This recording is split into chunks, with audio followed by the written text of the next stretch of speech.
Hi, Mike Pelonzi with another episode of Safe and Sound. Another scorch of a day for this July 10th, 2024. I hope everyone had a great 4th of July. So if you saw the last couple episodes, I've been talking about heat stress, safety in the heat, traveling. Let's continue on with that. It's summertime. 4th of July is just passed. Vacation time, great time of year. People have been planning this all year. Saving up their time, saving up their money, making plans, talking to their significant others. Where should they go? Where do they want to go? So some things we need to do to have a successful vacation at the home. Next episode, I'm going to be doing travel safety. But today we're home, here, getting ready to leave. What do we need to do? So let's start with the secret. Travel is a secret. Please don't brag about your trip before you go. I want you to tell just your friends who are going to be watching your house. I call you support people, close relatives, but no one in the workplace. Don't talk about it at the gym. Don't talk about it if your girl's getting your nails done at the salon. Guys, you're getting your haircuts. Please never put it on social media. I tell people this, and they just give me that look like, Mike, these are my friends. No one's going to break in my house while I'm gone. And I agree. No one's going to break. Those people, your core friends, are not the issue. The problem is in a workplace environment or a busy place like a gym, nail salon, barber shop, wherever you may be getting ready to go on a trip, even casual talking to someone you're buying vacation clothes for at the counter. Bad guys hang around. They take advantage of these situations. I don't want you giving away, oh yeah, we're going here for 2 weeks, we're leaving, we've saved up so long, it's been so long since we took the trip, we're taking the kids, it's great. Keep it a secret. Tell your core people. Remember, bad guys, bad people always take advantage of a situation. Talk about this all the time. We all have people who passed away in our lives. Bad guys, they read the obituaries. They look to see when the funeral is, when the wake is. Way too much information is in those about where they lived, where they grew up. Makes people a target, their homes, while they're out grieving their loved ones. The bad guys are breaking in their homes. It's awful. Well, bad people hearing that you're going away, whether it's in a salon or a gym, they'll wait till you leave. They could follow you. Not going to do anything there. They're just going to see where you live. Drive right by your house. Make a note. Yeah, I got it. This house is going to be empty in a couple weeks. So don't tell people until you come back. Please don't post pictures while you're away. Let's talk about social media. Everyone posts pictures while they're away. Save them, post them when you get back. I can't tell you how many times my buddies, they're checking in all over the country, all over the world. Hey, I'm just checked in at Chris's Crab Shack, or I just checked in at Jennifer's Tropical Jewelry Store down here and wherever they are. Now, you told your buddies, the whole world, that you're away and you're at Chris's Crab Shack in another country. Even though you may only have a few friends on Facebook or social media, they have friends and it goes out, and once it's out, it's there forever. Remember, criminals are bad people. They don't think like us. We would never wake up in the morning and say, how can we hurt someone? How can we do something bad? No, we get up, we live our lives, and as I teach another class, we go on our life path, and I try to keep people safe on their life path. So post everything when you get back. All right, good job. You guys haven't told anyone you're going on vacation. Let's do some home prep. What do we need to do at the home to get the house ready? All right. What do criminals look for? They look for easy entry. Their object is quietly get in and get out. The two things criminals hate, light and sound. Everyone knows the basics. Stop your mail, stop the newspapers. Maybe they borrow a timer, get one light timer for their homes. I tell people, listen, always get 4 different timers for 4 different lights. We put them in different rooms and we stagger them. Absolutely, you're going to put one on. It's going to come on 12, 1 in the morning, stay on until 3, 4 in the morning. That's going to be the appearance. You're not on a regular sleep schedule. You're up and about. There's activity in your home. People who are casing your house or keep an eye on it will go, geez, these people are everywhere. There was a time when I said, leave the TV on. But with all our smart TVs, they are power save mode. So 10, 12 hours later, they're going to go off, so we don't do that anymore. We adapt. You want to make your home look like there's a lot of activity. Let's talk about outside the home. Outside the home, inside the home. We're going to go inside and work our way out. AC and heating systems. Don't completely turn those off regardless of what time of year it is. You don't want your pipes freezing, and you don't want all your appliances overheating or working hard. So a good rule of thumb, if you're going to, summertime like today, AC 10 degrees below the outside temperature, which unfortunately today would be 80 degrees because it's 90 degrees outside. In the wintertime, 55 degrees. 55 degrees will keep your house warm enough so the pipes won't freeze, but it won't cost you a fortune heating your home to 60, 75 while you're away. And nothing's worse than coming home and having frozen pipes. So speaking of frozen pipes, let's talk about water. There's some schools of thought that say you should shut the main off in your house. Depending on what kind of heating system you have or vent system in your home, I don't like that idea. What I tell people to do on your sinks, your faucets, your bathroom, your toilet, ice maker, freezer,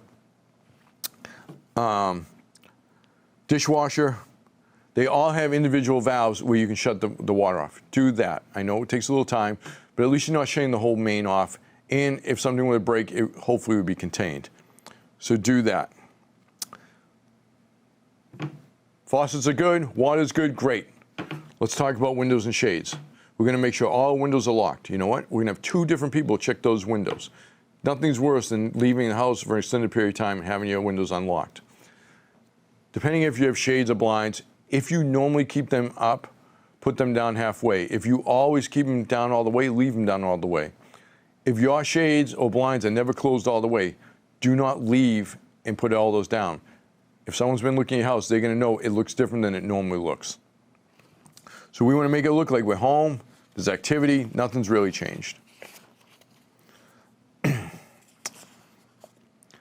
talk about the kitchen.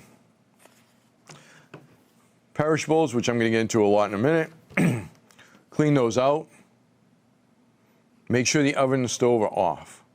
This is where those 2 people that check those windows are going to check your stove, make sure whether it's electric or gas it's off. So many people have left their stoves on. We've all done it. You're cooking, you're on high, you turn it down to low, start simmering, things get crazy, moving things around, you start serving, you start cleaning. Your eyes don't pick up the visual of a low flame or a low burner because it's not hot anymore, that red hot. It's very easy to walk away. 2 people will check that, and nothing's worse than having your stove left on while you're away. Please be careful not to burn yourself. Don't touch it. Just do a visual look at the controls. Okay. Do you wear the most expensive jewelry on vacation? Well, hopefully you do not. I do not like to leave that in your home. I always recommend you get a safety deposit box, put all your jewelry, expensive jewelry, watches, rings, something that means a lot to you. Someone passed away, the memorable rings that they leave us, or the watches they leave us. Don't take it on vacation. Don't leave it home. Put it in a safety deposit box. Even if you have a coin collection, put your coins in a safety deposit box. That way you're sure nothing will happen regardless when you're gone. Your items will be safe and sound when you come back. So let's talk about some money. I know this isn't going to pay your mortgage. When you go away, unplug everything you can. Printers, computers, your toaster, any chargers, those chargers, our phone chargers that we leave plugged in, computer, laptop chargers, unplug all that. No sense in having all that turned on while you're away. Like I said, not going to save a ton of money where you're going to pay your mortgage, but at least you'll save some money and you'll have everything unplugged in case there's a storm, and we'll get into that shortly. If you have an alarm, notify your alarm company you're going away. If you don't trust your alarm company, know you're going away, you have the wrong alarm company. All right. Now, if you're going to have someone checking the house, and I always recommend a friend, family member, have a key to the home. They're going to need an alarm code, and they're also going to need a new passcode.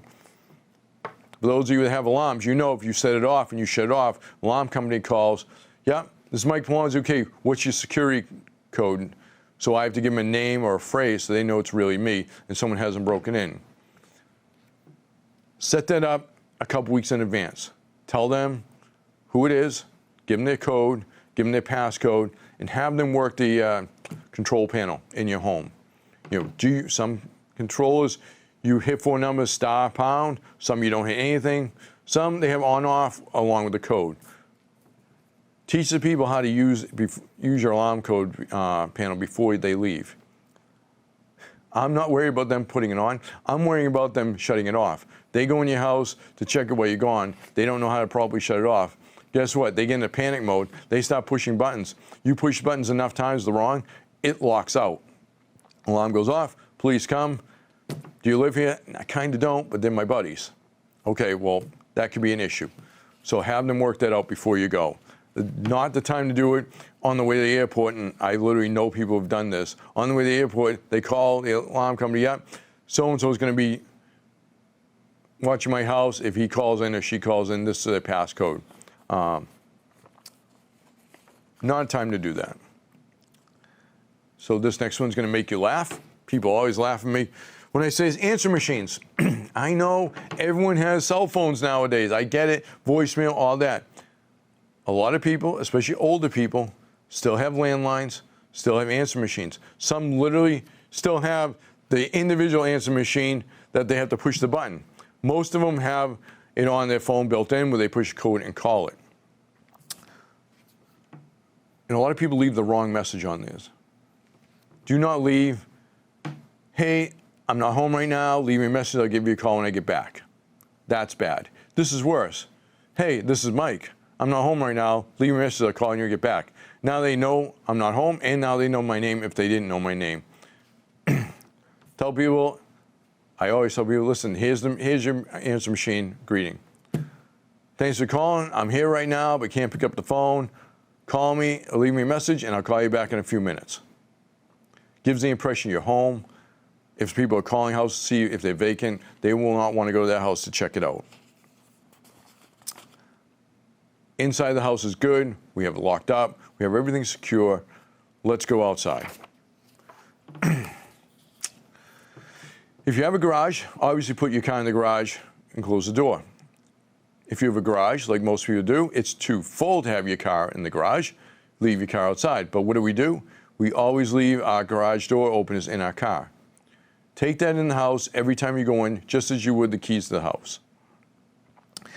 If you're going to leave your car outside and someone's going to be watching your property, have them move the car left to right side, back it in, pull it in every few days. When it comes to garage door openers, a couple of things. Make sure you have a unique code.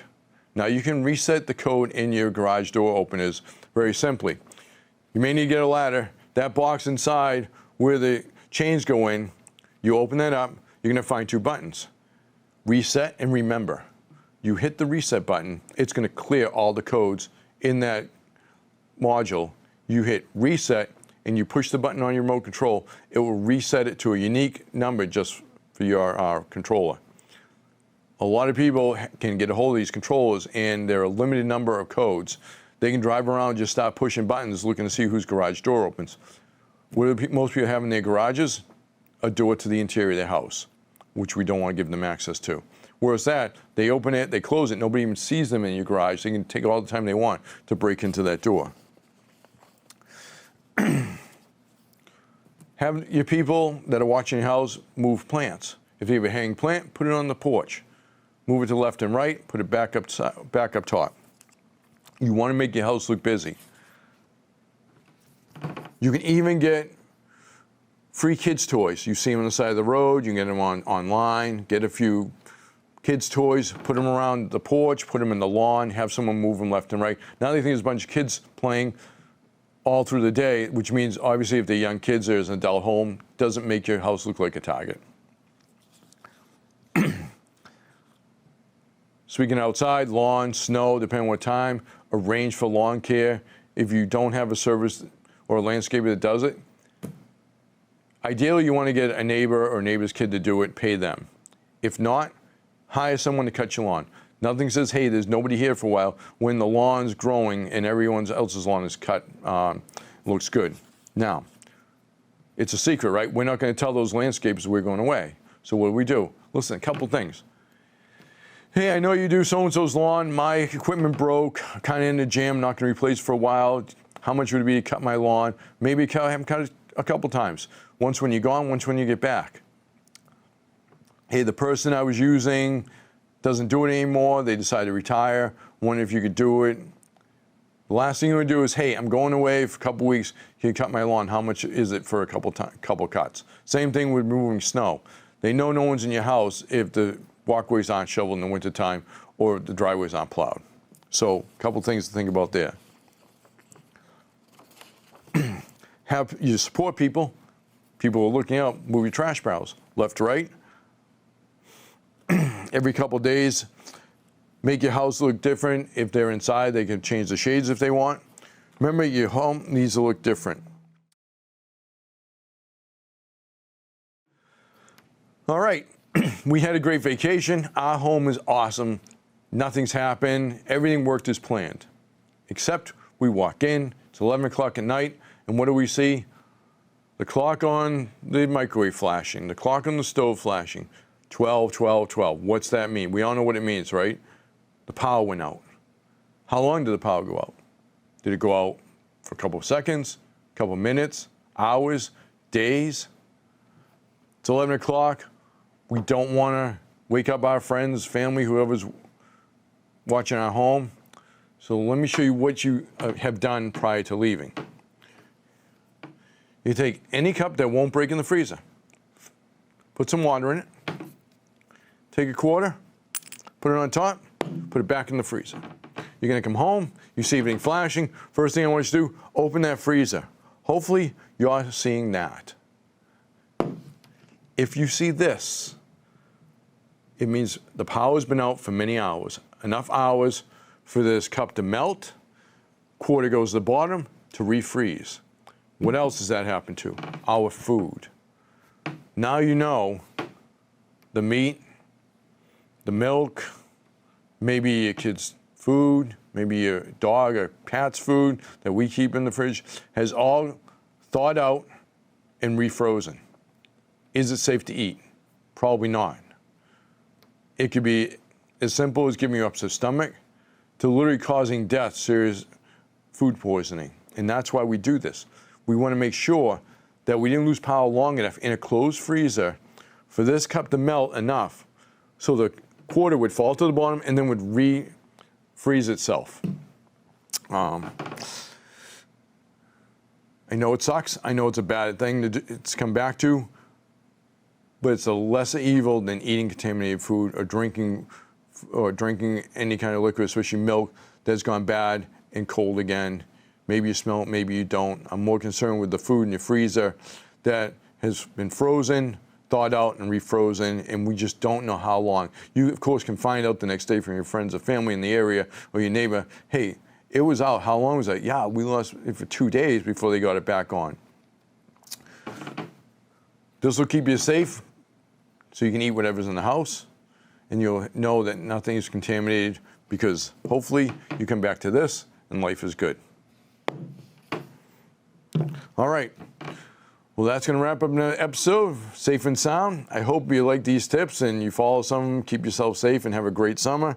Again, I have to thank Chris Harvey and Michelle Lopez for all the things they do for me here. Thank you. And, of course, yes, my lovely wife is in the background. She proofreads these. She gives me advice on it. I change a few things. So she's awesome as well. I'll see you next time. Thanks.